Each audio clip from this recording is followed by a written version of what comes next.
Saudara, dalam menjalani hidup kita mungkin saja mengalami kehilangan. Tanpa pandang bulu, kehilangan dapat terjadi pada siapa saja dan di mana saja. Lalu jika hidup ini adalah suatu perjalanan dari kehilangan kepada kehilangan yang lain, bagaimana kita dapat menjalankannya dengan positif agar tetap menang kalau mengalami kehilangan. Nah, pagi hari ini kita akan mengulasnya bersama motivator teosentris dan kepemimpinan Eloy Zalukos. Selamat pagi. Selamat pagi, Glory. Yes. Apa kabar Pak Eloy? Selalu senyum, semangat, dan siap menginspirasi Indonesia. Nah, ini topiknya pas sekali. Yes. Karena bicara soal kehilangan kan biasa kita nggak semangat. Ya. Kita letih, kita sedih begitu ya, bergumul di dalam kehilangan itu sendiri, duka itu sendiri.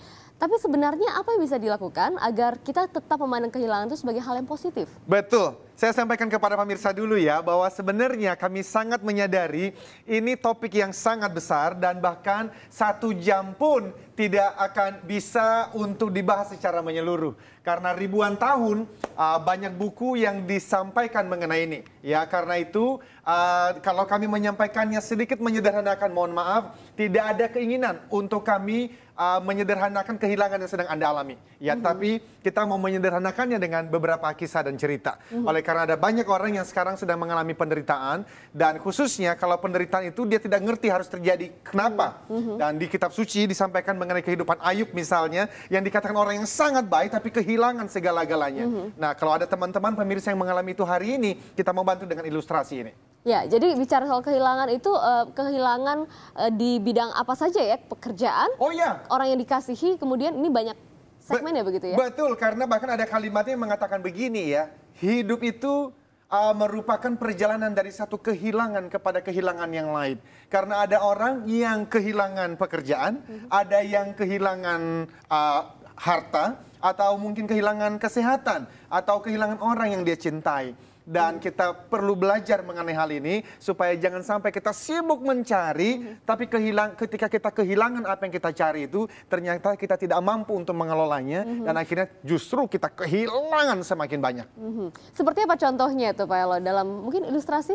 Oke, jadi sekali lagi ya, saya sampaikan ini sedikit menyederhanakan, tetapi ini harusnya membantu kita. Jadi pemirsa, kita berbicara mengenai 2 orang sahabat yang tinggal di satu desa. Dan mereka itu saling sangat suka untuk berburu. Ya, jadi ceritanya mereka pergi ke tengah hutan, dan tentu saja di tengah hutan ada banyak binatang buas. Dan suatu kali ternyata ada harimau. Dan harimau ini mau menerkam kedua orang sahabat ini. Dan mereka tahu kita hanya punya 2 pilihan.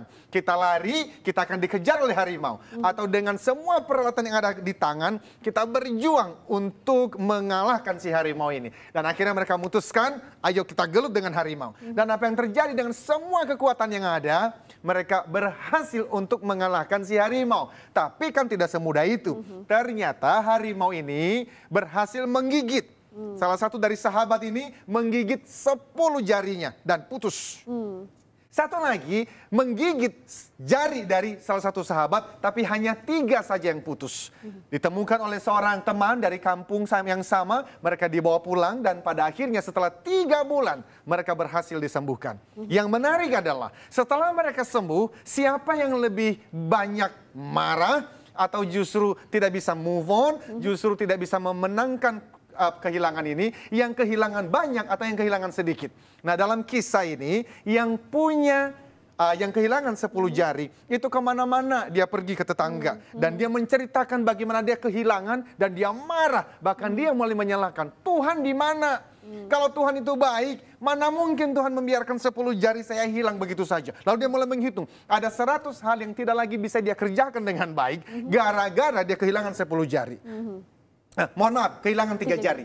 Kebalik ya, kehilangan 3 jari. Sementara yang kehilangan 10 jari, dia masih bisa tersenyum dan mengatakan sebenarnya di tengah hutan itu, saya bukan hanya bisa kehilangan 10 jari, justru saya bisa mati oleh harimau itu. Jadi dia masih bisa belajar bersyukur, dan dia masih bisa belajar menang atas kehilangan ini. Pertanyaannya, apa sih yang membedakan antara yang kehilangan 10 dan yang kehilangan 3? Kalau kita mengatakan seharusnya yang mana yang lebih bisa menang atas kehilangan itu? Yang kehilangan banyak sedikit, atau yang kehilangan sedikit? Harusnya yang kehilangan sedikit. Tetapi dalam kisah tadi justru yang kehilangan sedikit lah yang banyak marah, dan dia yang tidak bisa move on. Yang kehilangan kehilangan banyak, justru dia yang masih bisa bersyukur dan menang atas kehilangan itu. Pertanyaannya, jadi kuncinya apa? Ini ya pemirsa yang menjadi kuncinya. Kemana fokus mengalir, energi mengikuti. Saya ulangi ya, kemana fokus mengalir, energi mengikuti. Ketika fokus Anda pada apa yang hilang, tidak mungkin Anda dan saya bisa menang atas kehilangan. Tetapi kalau fokus Anda pada apa yang masih tersisa, mungkinkah syukur pernah habis? Tidak akan pernah habis. Jadi harusnya itu menjadi salah satu kuncinya untuk kita bisa menang atas kehilangan. Fokus pada apa yang tersisa, syukurilah itu, tumbuhkanlah itu. Jadi termasuk para pemirsa, apapun yang sedang kehilangan hari ini, justru hitung apa yang masih tersisa dan syukuri itu sekali lagi dan kembangkanlah itu. Jadi berubah fokus saja begitu ya, dari hal yang kita lihat sebenarnya buruk tapi masih ada yang baik atau ada yang positif sebenarnya ya. Nah, sebagai juga pamungkas bagi mereka yang saat ini sedang merasakan kehilangan. Yes. Untuk menemukan fokus ini seperti apa? Perenungankah? Atau mungkin melihat situasi lain, banyak orang yang ternyata lebih tidak beruntung. Oh ya. Itu ada satu kalimat yang menarik ya. Untuk bersyukur, lihat ke bawah. Dan tentu saja untuk bisa mendapatkan lebih, lihat ke atas. Jadi seringkali kita mesti melihat sekeliling kita. Namun demikian sebagai seorang theocentric motivator, saya mesti menyampaikan, ini ada hubungannya dengan iman, apapun agama keyakinannya. Bahwa apapun yang terjadi, Tuhan tidak mungkin pernah meninggalkan kita. Jadi yang saya sampaikan adalah fokus pada apa yang masih tersisa. Syukurilah itu, kembangkanlah itu. Dan ketika fokusnya ada di sana, semua energi justru mengalir ke situ. Dan dengan demikian, kehilangan boleh datang, tetapi kita bisa tetap bertahan dan bahkan bisa memenangkannya. Ya, ini mudah-mudahan menjadi inspirasi buat pagi Anda. Yes. Dan yang pastinya untuk mendengarkan lagi inspirasi yang lebih panjang selama 1 jam bisa di Smart FM. Yes. Setiap hari Senin pagi jam 7 sampai jam 8 waktu Indonesia Barat di Radio Smart FM. Khususnya di Jakarta 95,9 FM, tapi juga hadir di 10 kota yang lain di seluruh Indonesia. Terima kasih Pak Eli sudah hadir bersama Indonesia Pagi. Kita akan ketemu pekan yang akan datang dengan Ya. motivasi yang tentu berbeda lagi topiknya. Yes.